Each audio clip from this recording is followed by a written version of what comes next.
পৃথিবীর বুকে এমন একটি জায়গা আছে যার কথা শুনলেই আমাদের চোখের সামনে ভেসে ওঠে এক গভীর অন্ধকার আর রহস্যময় জঙ্গল। এমন এক জঙ্গল যার শতকরা ৭০% জায়গায় আজ পর্যন্ত কোনো মানুষের পা পড়েনি। আজ থেকে প্রায় ৫.৫ কোটি বছর আগে সৃষ্টি হওয়া এই বিশাল বনের ভেতরে আসলে কি আছে, দেখতে কেমন, তার কিছুই পৃথিবীর মানুষ আজও পুরোপুরি জানে না। আচ্ছা, আজকের আধুনিক বিজ্ঞান আর প্রযুক্তির যুগে আমরা চাইলে কি এই জঙ্গলের সব কিছু জেনে ফেলতে পারি না?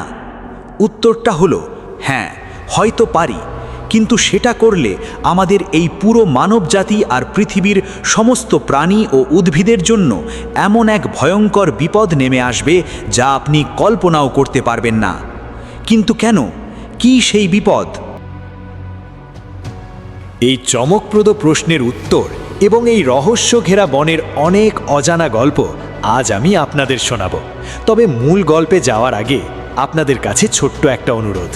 যদি এই ধরনের রোমাঞ্চকর আর অজানা বিষয় নিয়ে জানতে আপনাদের ভালো লাগে, তাহলে এখনই ভিডিওটিতে একটি লাইক দিয়ে দিন আর চ্যানেলটি সাবস্ক্রাইব করে আমাদের পাশেই থাকুন। আপনাদের একটা লাইক আমাকে আরও নতুন কিছু জানাতে অনেক বেশি উৎসাহ দেয়। তো চলুন এবার মূল বিষয়ে ফেরা যাক। এতক্ষণে নিশ্চয়ই বুঝে গেছেন আমি কোন জঙ্গলের কথা বলছি। হ্যাঁ, আমি বলছি পৃথিবীর সবচেয়ে বড় ও রহস্য ঘেরা বন আমাজনের কথা। আমি যদি আপনাদের বলি যে এই জঙ্গল কতটা বিশাল, তাহলে হয়তো আপনারা অবাক হবেন। দক্ষিণ আমেরিকার মোট 9টি দেশ জুড়ে এই আমাজন বন ছড়িয়ে আছে। দেশগুলো হলো Brazil, Peru, Bolivia, Colombia, Venezuela, Guyana, Suriname, French Guiana এবং ইকুয়েডর। এর আয়তন প্রায় ৭০ লক্ষ বর্গ কিলোমিটার। হিসেব করলে দেখা যায় আমাদের বাংলাদেশের মতো ৪৮টি দেশ অথবা ভারতের মতো 2টি দেশ এই আমাজনের ভেতর অনায়াসেই ঢুকে যাবে। পুরো পৃথিবী জুড়ে যত রেইন ফরেস্ট আছে তার অর্ধেকেরও বেশি জায়গা জুড়ে আছে এই আমাজন। আমরা যে শ্বাস নিই সেই অক্সিজেনের 20% আসে এই জঙ্গল থেকে। পৃথিবীর নানা প্রান্তের মানুষ যেসব জীবন রক্ষাকারী ওষুধ ব্যবহার করে তার 25% কাঁচামাল এই আমাজনের বুক থেকেই জোগাড় করা হয়। আবার পৃথিবীতে উৎপন্ন হওয়া মোট কার্বন ডাই অক্সাইডের 20% এই জঙ্গল একাই শুষে নেয়। 2013 সালের কিছু আধুনিক ভূভিত্তিক ডেটা এবং কম্পিউটার মডেলিং ব্যবহার করে অনুমান করা হয়েছে যে এই জঙ্গলে প্রায় 400 থেকে 700 বিলিয়ন গাছ আছে, মানে প্রায় 70,000 কোটি গাছ। আর এই বিশাল সংখ্যক গাছের মধ্যে এমন কিছু গাছ আছে যেগুলো সম্পর্কে শুনলে আপনার গা শিউরে উঠবে। যেমন ধরুন মাংসাশী গাছ, ভেনাস ফ্লাইট্র্যাপ, সানডিউ বা নেপেনথেসের মতো প্রায় 40,000 প্রজাতির অদ্ভুত সব গাছপালা এখানে আছে। এই গাছগুলোর পাতাগুলো এমনভাবে তৈরি যেন মনে হয় তীক্ষ্ণ কাঁটাযুক্ত কোনো ফাঁদ বা বসার কোনো প্রকোষ্ঠ। যখনই কোনো পোকামাকড় একটু মধু খাওয়ার আশায় বা ভুল করে এদের পাতার ওপর বসে, চোখের পলকে পাতাগুলো বন্ধ হয়ে যায়। এরপর গাছ থেকে এক ধরনের এনজাইম বা রস বেরোয়, যা দিয়ে তারা সেই পোকাটাকে পুরোপুরি হজম করে ফেলে। আর এই বিশাল সংখ্যক গাছের মধ্যে এমন কিছু গাছ আছে যেগুলো সম্পর্কে শুনলে আপনার গা শিউরে উঠবে। যেমন ধরুন মাংসাশী গাছ, ভেনাস ফ্লাইট্র্যাপ, সানডিউ বা নেপেনথেসের মতো প্রায় 40,000 প্রজাতির অদ্ভুত সব গাছপালা এখানে আছে। এই গাছগুলোর পাতাগুলো এমনভাবে তৈরি যেন মনে হয় তীক্ষ্ণ কাঁটাযুক্ত কোনো ফাঁদ বা বসার কোনো প্রকোষ্ঠ। যখনই কোনো পোকামাকড় একটু মধু খাওয়ার আশায় বা ভুল করে এদের পাতার ওপর বসে, চোখের পলকে পাতাগুলো বন্ধ হয়ে যায়। এরপর গাছ থেকে এক ধরনের এনজাইম বা রস বেরোয়, যা দিয়ে তারা সেই পোকাটাকে পুরোপুরি হজম করে ফেলে। আর আপনারা কি কখনো হাঁটাচলা করতে পারে এমন গাছের কথা শুনেছেন?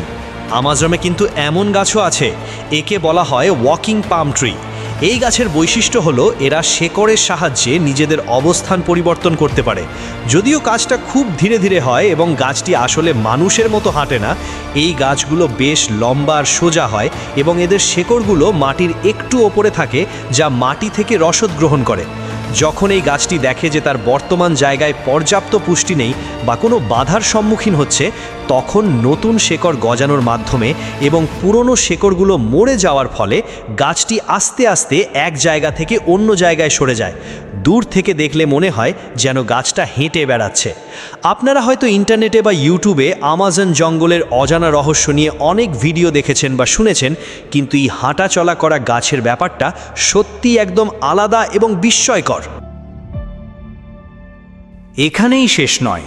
এই বিশাল জঙ্গলে 25 লক্ষ প্রজাতির পোকামাকড়, 1294 প্রজাতির পাখি, 378 প্রজাতির সরীসৃপ, 428 প্রজাতির উভচর, 2200 প্রজাতির মাছ এবং 427 প্রজাতির স্তন্যপায়ী প্রাণীসহ হাজারো অজানা জীব বসবাস করে। বনের ভেতরে গাছপালা এতই ঘন যে দিনের বেলাতেও সূর্যের আলোর খুব সামান্য অংশই মাটিতে পৌঁছতে পারে। বনের অনেক জায়গায় রাতে তো বটেই, দিনের বেলাতেও ঘুটঘুটে অন্ধকার থাকে। সবচেয়ে মজার ব্যাপার কি জানেন? যখন এখানে বৃষ্টি হয়, সেই বৃষ্টির পানি গাছের পাতা ভেদ করে মাটিতে এসে পৌঁছতে প্রায় 10 মিনিটের মতো সময় লেগে যায়। খাবারের কথা যদি বলি, শুনতে আশ্চর্য লাগলেও এটা সত্যি যে এই জঙ্গলে প্রায় 1500 রকমের ফল পাওয়া যায়, কিন্তু এর মধ্যে খাওয়ার যোগ্য ফল মাত্র 200টির মতো। আপনি যদি সঠিক ফল চিনতে না পারেন, তবে এই জঙ্গলে এক মুহূর্ত টিকে থাকা আপনার জন্য অসম্ভব। ভুল ফল খেলে মৃত্যু একেবারে অনিবার্য। অ্যামাজনের গভীরে প্রায় 300-র বেশি উপজাতি বা আদিবাসী সম্প্রদায় বাস করে, যাদের মোট জনসংখ্যা প্রায় 10 লাখের উপরে। এদের মধ্যে অনেকেই ব্রাজিলিয়ান।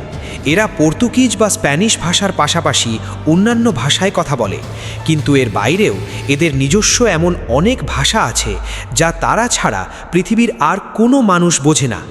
এমনকি এই জঙ্গলে এমন কিছু আদিম মানুষ বসবাস করে যারা আজও আধুনিক সভ্যতার আলো দেখেনি। জঙ্গলটাই তাদের কাছে পুরো পৃথিবী। এর বাইরেও যে একটা দুনিয়া আছে সেটা তারা জানেই না। আর হ্যাঁ, শোনা যায় এখানে নাকি মানুষ খেকো আদিবাসীও আছে, যারা কোনো বাইরের মানুষকে পেলে সোজা আগুনে ঝলসে খেয়ে ফেলবে। এই রহস্যময় বনের ভেতরে বেশ কিছু গুহাচিত্র বা পাথরের গায়ে আঁকা ছবি পাওয়া গেছে, যা প্রাচীনকালের সভ্যতার ইঙ্গিত দেয়। জমিতেও বিশাল বিশাল কিছু নকশা বা চিত্র দেখতে পাওয়া যায়। এই ছবিগুলো কত হাজার বছর আগে কারা এঁকেছিল বা কী ধরনের হাতিয়ার তারা ব্যবহার করেছিল, বিজ্ঞানীরা আজও তার সঠিক কোনো ব্যাখ্যা বের করতে পারেননি। এবার আসি অ্যামাজনের সবচেয়ে ভয়ঙ্কর দিকের কথায়। আপনারা যদি কখনো অ্যামাজনের সবচেয়ে ভয়ঙ্কর প্রাণী নিয়ে খোঁজ করেন, তাহলে দেখবেন এই বন কতটা ভয়ঙ্কর হতে পারে। এখানে লুকিয়ে আছে কোটি কোটি হিংস্র এবং বিষাক্ত প্রাণী। যেমন ধরুন গ্রিন অ্যানাকন্ডা। এটি পৃথিবীর সবচেয়ে বড় আর ভারী সাপ। এরা প্রায় 30 ফুট পর্যন্ত লম্বা হতে পারে আর ওজন হতে পারে 250 কেজিরও বেশি। যদিও কিছু অভিযাত্রী ও জঙ্গলের আদিবাসীরা দাবি করেছেন যে তারা নাকি 62 ফুট লম্বা অ্যানাকন্ডাও দেখেছেন। এরা সাধারণত জলাশয় বা পুকুরে ঘাপটি মেরে বসে থাকে, আর শিকার পেলে তাকে পেঁচিয়ে শ্বাসরোধ করে মেরে তারপর গিলে খায়। এরা এতটাই বড় যে একজন পূর্ণবয়স্ক মানুষকেও অনায়াসে গিলে খেতে পারে। এরপর আছে জাগুয়ার। এটি অ্যামাজন জঙ্গলের সবচেয়ে বড় শিকারী বিড়াল। অনেকেই এদের বাঘ বলে অভিহিত করেন। এদের চোয়াল আর দাঁত এতই শক্ত যে এরা একটা কচ্ছপের শক্ত খোলসও ভেঙে ফেলতে পারে। এরা অত্যন্ত শক্তিশালী এবং নিঃশব্দ শিকারী। এরা এতটাই হিংস্র যে পানিতে নেমে কুমির পর্যন্ত শিকার করে খায়। পানির নিচে আরেক আতঙ্কের নাম পিরানহা। এই ছোট কিন্তু ভয়ঙ্কর মাছগুলোর শক্তিশালী চোয়াল আর রেজার ব্লেডের মতো ধারালো দাঁত রয়েছে। বিশেষ করে লাল পেটওয়ালা পিরানহা সবচেয়ে ভয়ঙ্কর হিসাবে পরিচিত। এরা দল বেঁধে ঘোরে। আপনি যদি ভুল করে এদের দলের মাঝে পড়ে যান আর এই মাংস খেকো মাছের চোখে পড়ে যান, তবে মাত্র কয়েক মিনিটের ভেতরেই এরা আপনার শরীরের সব মাংস ছিঁড়ে খেয়ে আপনাকে শুধু একটা কঙ্কাল বানিয়ে দেবে। আর বুলেট অ্যান্ট বা বুলেট পিঁপড়ার কথা কি বলবো? অ্যামাজনের বিষাক্ত জীবের তালিকায় এরা অন্যতম। এরা সাধারণ পিঁপড়ের চেয়ে বেশ বড়, প্রায় 1 ইঞ্চির মতো বা এর চেয়ে একটু বড় হয়। এদের কামড় পৃথিবীর সবচেয়ে যন্ত্রণাদায়ক কামড়গুলোর মধ্যে একটি। কেউ যদি এই পিঁপড়ের কামড় খায়, তার মনে হবে যেন শরীরে সরাসরি বন্দুকের গুলি লেগেছে। এই প্রচণ্ড ব্যথার কারণেই এর নাম দেওয়া হয়েছে বুলেট অ্যান্ট। এর কামড়ে মানুষের মৃত্যু পর্যন্ত হতে পারে। এছাড়াও আছে ব্ল্যাক কেইম্যান, যা অ্যামাজন জঙ্গলের সবচেয়ে বড় প্রজাতির কুমির। এরা প্রায় 20 ফুট পর্যন্ত লম্বা হতে পারে এবং এরা অত্যন্ত শক্তিশালী শিকারী। মাছ, পাখি, স্তন্যপায়ী প্রাণী যা পায় তাই এদের খাদ্যের তালিকায় থাকে। আকাশের দিকে তাকালে দেখা মিলবে হার্পি ঈগলের। বিশ্বের সবচেয়ে শক্তিশালী শিকারী পাখিগুলোর মধ্যে এরা অন্যতম। এরা প্রায় 90 কেজি পর্যন্ত ওজন ধরে রাখতে পারে। এরা সাধারণত বানর, স্লথ বা কুইজাল শিকার করে, কিন্তু সুযোগ পেলে প্রাপ্তবয়স্ক মানুষের উপর আক্রমণ করতেও ছাড়ে না। অ্যামাজনে সুন্দর উজ্জ্বল রঙের ছোট ছোট ব্যাঙ দেখা যায়, যাদের নাম ডার্ট ফ্রগ। এরা দেখতে যতটা সুন্দর ততটাই বিষাক্ত। এদের ত্বকে থাকা বিষ যে কোনো প্রাণীর স্নায়ুতন্ত্রকে আক্রমণ করে খুব দ্রুত মৃত্যু ঘটাতে পারে। আরও আছে বিশাল আকারের ট্যারান্টুলা মাকড়সা। এদের কামড় অত্যন্ত বিষাক্ত এবং যন্ত্রণাদায়ক হয়ে থাকে। আর নদীর পানিতে লুকিয়ে থাকে ইলেকট্রিক ইল মাছ। এরা নিজেদের শরীর থেকে প্রায় 650 ভোল্ট পর্যন্ত বৈদ্যুতিক শক দিতে পারে।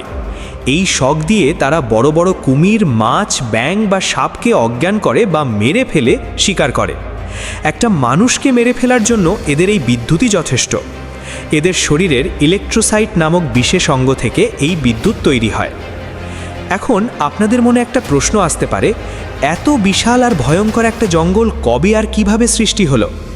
বিজ্ঞানীদের মতে আজ থেকে প্রায় 11 কোটি বছর আগে আফ্রিকা আর দক্ষিণ আমেরিকা মহাদেশ একে অপরের থেকে দূরে সরে যায় এবং এদের মাঝখানে সমুদ্র তৈরি হয়।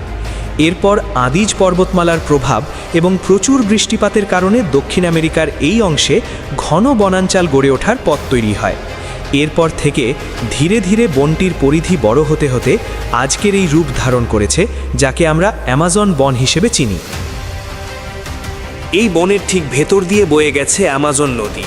লম্বার দিক থেকে এটি পৃথিবীর দ্বিতীয় বৃহত্তম নদী এবং জলপ্রবাহের পরিমাণের দিক থেকে এটি পৃথিবীর বৃহত্তম নদী। এর দৈর্ঘ্য প্রায় 6500 কিলোমিটার। পৃথিবীর দীর্ঘতম নদী হল নীল নদ, যার দৈর্ঘ্য প্রায় 6550 কিলোমিটার। যদিও এই দুটি নদীর দৈর্ঘ্য নিয়ে কিছুটা বিতর্ক আছে, তাই অনেকেই অ্যামাজন নদীকেই পৃথিবীর দীর্ঘতম নদী হিসাবে ধরেন। যাই হোক, এই অ্যামাজন নদী হলো এই বনের জীবনী শক্তি ও রসদের মূল উৎস। এই নদীর এত বেশি শাখা প্রশাখা আছে যে ঘন বনের কারণে আজ পর্যন্ত এর সঠিক সংখ্যা জানা যায়নি এবং এগুলোর ম্যাপও প্রস্তুত করা সম্ভব হয়নি। এই নদী দিয়ে প্রতি সেকেন্ডে প্রায় 21 কোটি লিটার বা 74 লক্ষ ঘনফুট পানি আটলান্টিক মহাসাগরে গিয়ে পড়ে, যা এর পরবর্তী 7টি সম্পূর্ণ ভিন্ন নদীর মোট জলের সমান।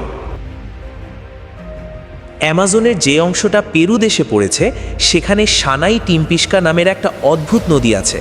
পুরো পৃথিবী জুড়ে এমন নদী মাত্র একটিই আছে, কারণ এই নদীর পানি অনেক গরম এবং সব সময় ফুটতে থাকে। পানি এতটাই গরম যে এতে ডুব দিলে মানুষের মৃত্যু নিশ্চিত। নদীটি প্রায় 6.4 কিলোমিটার লম্বা, 82 ফুট চওড়া এবং গভীরতা প্রায় 15 ফুটের কাছাকাছি। পানির তাপমাত্রা 45 থেকে 100 ডিগ্রি সেলসিয়াস পর্যন্ত হতে পারে। এই প্রচণ্ড তাপমাত্রার কারণে এখানে সাধারণত কোনো প্রাণী বাঁচতে পারে না। ভুল করে কোনো প্রাণী এই নদীতে পড়ে গেলে খুব দ্রুতই সেটি সেদ্ধ হয়ে যায়।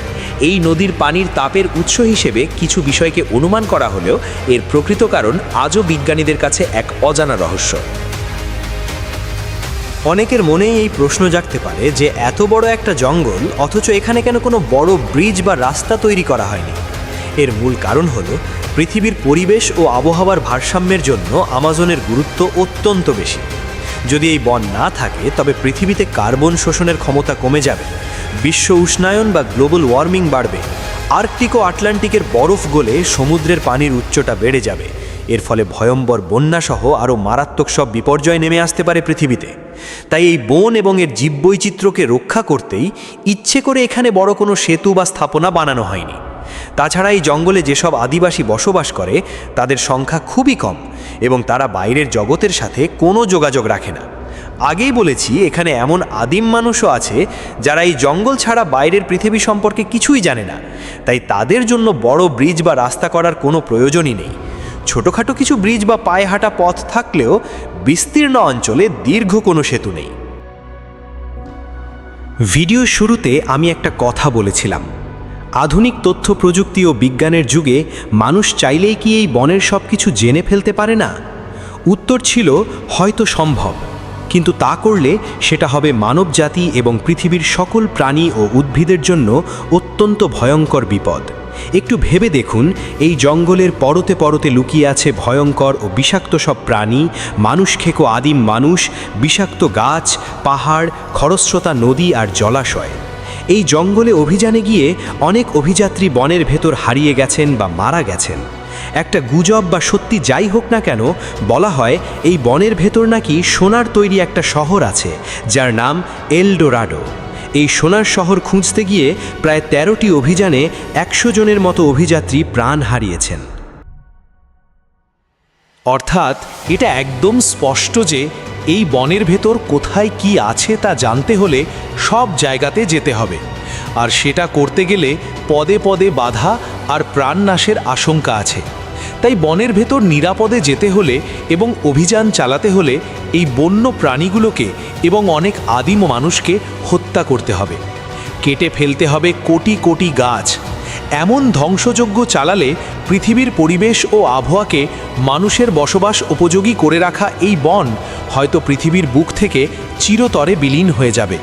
আর এই বন ধ্বংস হলে কি কি ক্ষতি হবে তা তো কিছুক্ষণ আগেই বললাম। তাই এটা বলাই যায় যে অ্যামাজন জঙ্গলের রহস্য পুরোপুরি উদ্ঘাটন করতে যাওয়ার মানেই হলো মানব জাতিকে শেষ করে দেওয়া। মহান সৃষ্টিকর্তার সৃষ্টি যে কত বড়, কত সুন্দর, কত রহস্যময় আর কত নিখুঁত তা পুরোপুরি উপলব্ধি করা যায় কেবল এই অ্যামাজন বনকে দেখলেই।